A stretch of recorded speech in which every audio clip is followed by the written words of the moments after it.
Audio 8.1. Well, you've probably heard the phrase the Internet of Things, or IoT for short. It's a phrase we hear a lot nowadays, and experts say this latest revolution in technology will change our lives in a big way. But what is it exactly, and how will it affect us? My guest on today's programme is Duncan Bates, whose award-winning blog covers the latest news in the world of technology. Duncan. Hello. Well, IoT is the technology which allows any physical object, a fridge say, or smoke alarm or TV, to communicate with other objects or with people. Right. But people have been talking about smart fridges and so on for years, haven't they? So what's new about it? Well, in the past, these smart devices were relatively rare. What is new is the fact that internet-connected things are now so commonplace. And why now? Because thanks to advances in technology, tiny computers or microchips can be manufactured very cheaply. These can be connected to objects, which can then be put on the internet via Wi-Fi. So how many things? Audio 8.2. Put on the internet via Wi-Fi. So how many things, roughly, are now online? It's estimated that there are around 10 to 15 billion things that are connected to the internet, compared with only 2 billion people. And this number is set to rise dramatically in the next 10 years or so. And as you can imagine, IoT is an area in which huge amounts of money are being invested by governments and private companies. Some say this figure will soon reach trillions of dollars. Wow! So how will IoT affect our everyday lives? For example, you could have a central heating system that turns itself on when you're a certain distance from home by accessing the GPS in your mobile phone, so you get back to a warm house without wasting energy when you're not there. Or you could have a washing machine or car whose inbuilt computer could go online when it develops a fault and could look up local repair companies, then book itself in for a service after checking your diary for suitable dates. So these smart devices will help our lives run more smoothly by saving us time and money, and save energy too. That's right. And it's not just objects that can be connected, but also living things. For example, cows in a field can be fitted with devices which can send a text to a farmer letting them know when a cow gets sick or pregnant. This is already happening on some farms. Brilliant. I guess the possibilities are endless. Yes, and another area that I think particularly benefits from the Internet of Things is healthcare. You can now get smart devices that measure your heart rate, your blood pressure. And for people who have diabetes, there's even a smart insulin pump. The pump, which is attached to your body, monitors the insulin levels in your blood and automatically injects insulin when you need it. And because it is internet connected, this information can be sent to your doctor, who can monitor your health remotely. Sounds great. So we've talked about the benefits. Audio 8.3. Sounds great. So we've talked about the benefits. What about the risks? I mean, the problem with technology is that it breaks down sometimes. Yes, that's right. If you're too dependent on internet-connected things and your Wi-Fi connection fails, or you have a power cut, then you're in trouble. Absolutely. And what worries me too is privacy.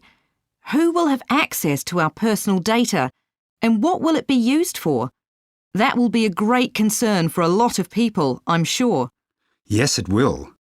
Privacy is a big issue, and security too, because every connected device can be hacked. Yes, having your computer hacked or your fridge is bad. But imagine if your car or your insulin pump was hacked. Now, that's a scary thought. It is, but I think there will be ways for people to protect their privacy and security. I think what's more of a real worry is how much space all this data will take up on the internet. It could really slow down people's broadband. True. Ah, well, we shall see. Duncan, many thanks for coming in. Audio 8.4. Cars which are internet connected can book themselves in for a service. My car, which is internet connected, can book itself in for a service. Audio 8.5. 1, The man who lives in the flat above mine plays loud music. The man who lives in the flat above mine plays loud music. 2, John, who lives next door to me, has a smart fridge. John, who lives next door to me, has a smart fridge. 3, My friend Sarah, who works in IT, often helps me when I have computer problems. My friend Sarah, who works in IT, often helps me when I have computer problems. 4, The woman whose desk is next to mine is on holiday. The woman whose desk is next to mine is on holiday. 5, The tablet that you gave me for my birthday is really useful. The tablet that you gave me for my birthday is really useful. Audio 8.6. Aubergines. Avocados. Beef. Chilies. Citrus fruit. Coffee. Courgettes. Dairy products. Onions. Papayas. Peanuts. Pineapples. Potatoes. Rice. Sweet corn. Tomatoes. Turkey. Vanilla. Wheat.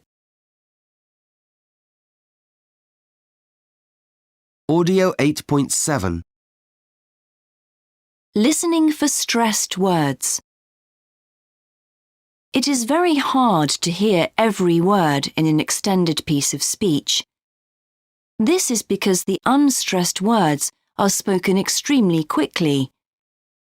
Focus instead on listening out for the stressed words, as these carry the main meaning.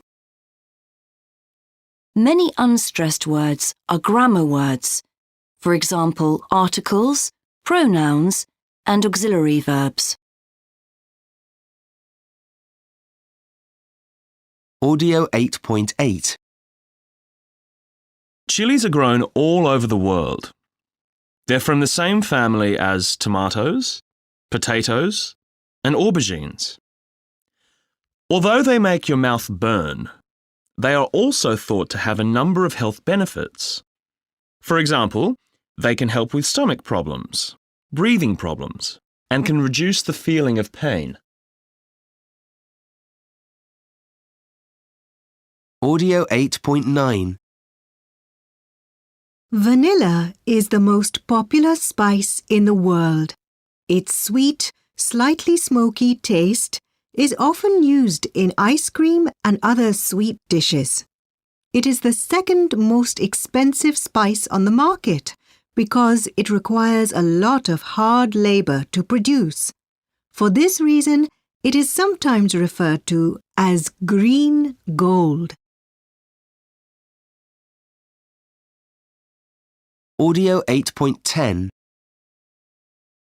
It's hard to imagine Italian food without tomatoes, Greek food without aubergines, or Thai or Indonesian food without peanut sauce. But before the 16th century, these foods were not known outside of South America.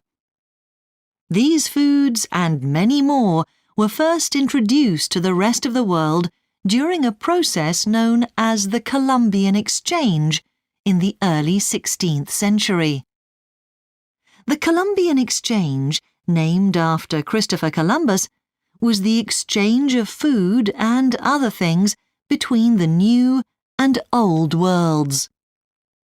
Fruit and vegetables brought over from South and Central America to Europe included potatoes, tomatoes, sweet corn, courgettes, aubergines, peanuts, pineapples, papayas, chilies, and vanilla. Peanuts and chilies were then introduced to Asia by the Europeans. It is estimated that 60% of all the crops grown in the world today originated in the Americas. However, nobody could have predicted this at the time, as initially the Europeans weren't very enthusiastic about the new foods. For example, it took 3 centuries before tomatoes and potatoes were accepted. People were suspicious of them, thinking they were dangerous to eat. Of course, both became very important crops in Europe by the 19th century. Ireland had become so dependent on potatoes that when the potato crops failed to grow in the 1840s, 1 million people died of hunger. The Americas gained many new foods from Europe in return, including apples, citrus fruit, lettuce, cucumber, onions, coffee, tea, wheat, and rice. The Europeans also introduced cows to the New World. After that, people living in the Americas could enjoy steak and dairy products for the first time. It's strange to think that before the Colombian Exchange, Argentina, now so strongly associated with beef, had no cows.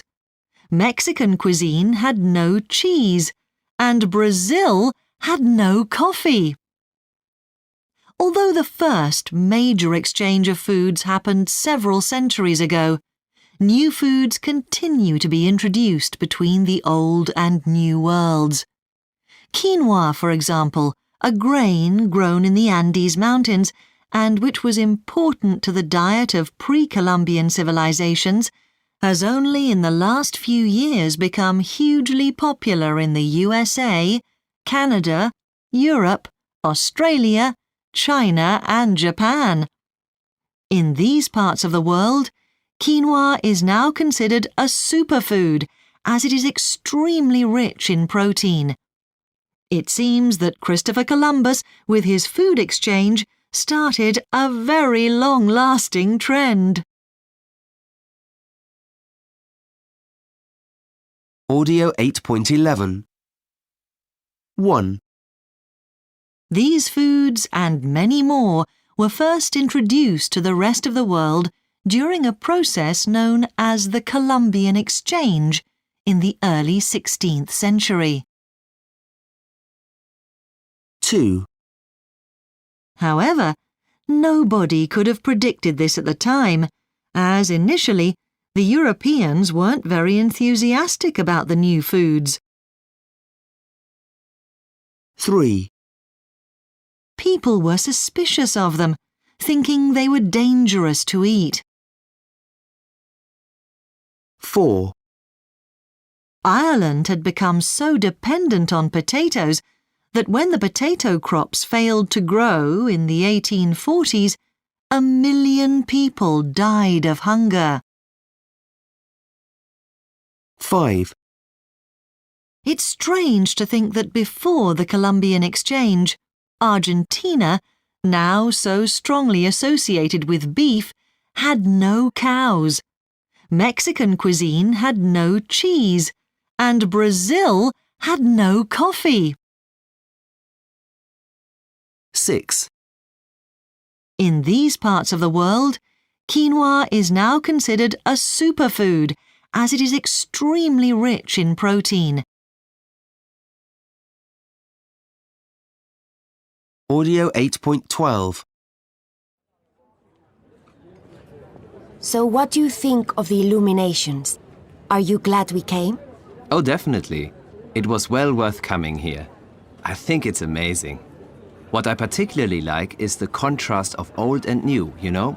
All this modern light and sound technology against the backdrop of the beautiful old buildings. Yeah, me too. And the colors are just stunning, aren't they? That projection of the flowers against the town hall was magical, wasn't it? Yes, totally. And I really like the way the buildings seem to come alive with the moving images.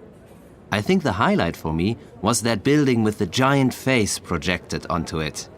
When the face started moving in time with the music and making those funny expressions, that was quite something.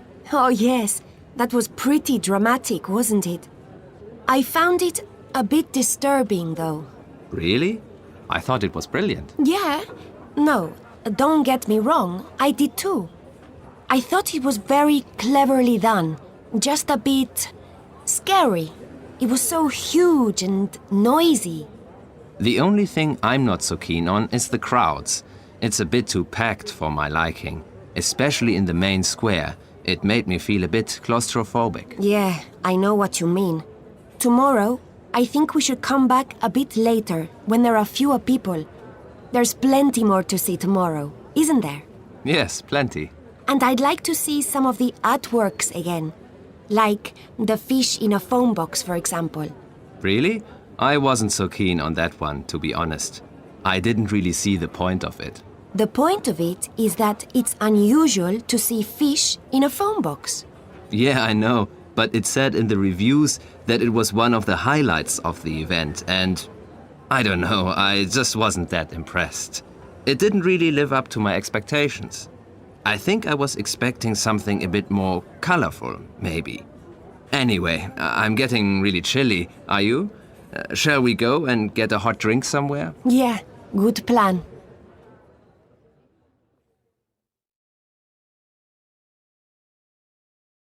Audio 8.13.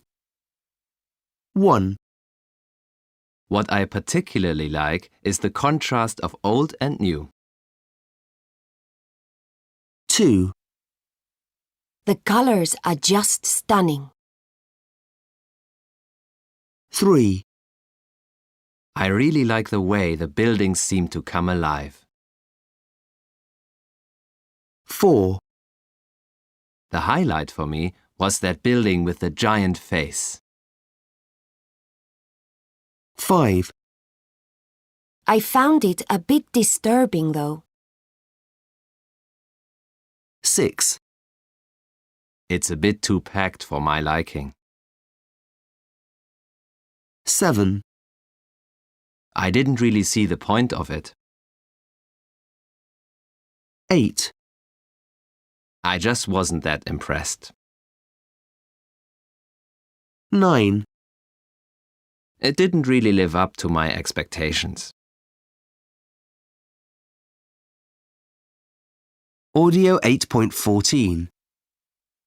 1, Fuel efficiency in a car is not a question of speed, but of the number of revs, or revolutions, or turns, of the engine per minute. For most cars, this is around 2,000 revs per minute. That's actually just 56 to 74 kilometers per hour for the majority of cars. So 89 kilometers per hour is false.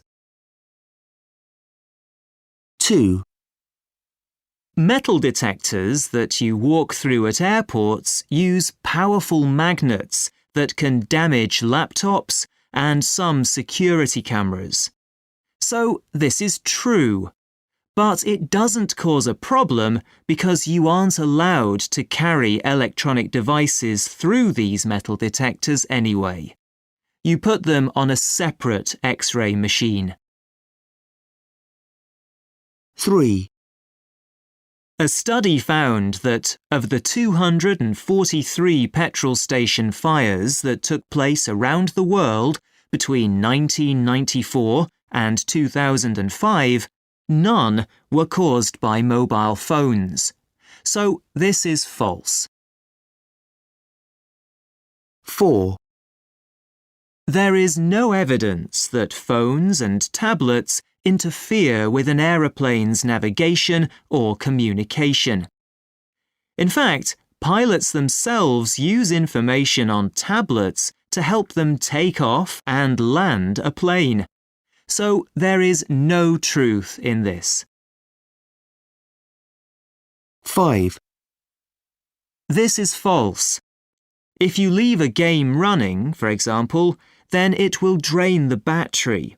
But if you switch to another app, you don't need to close it. The operating system automatically stops it from running. 6. Studies have shown that fibre optic technology works much faster than ordinary ADSL broadband. So this is true.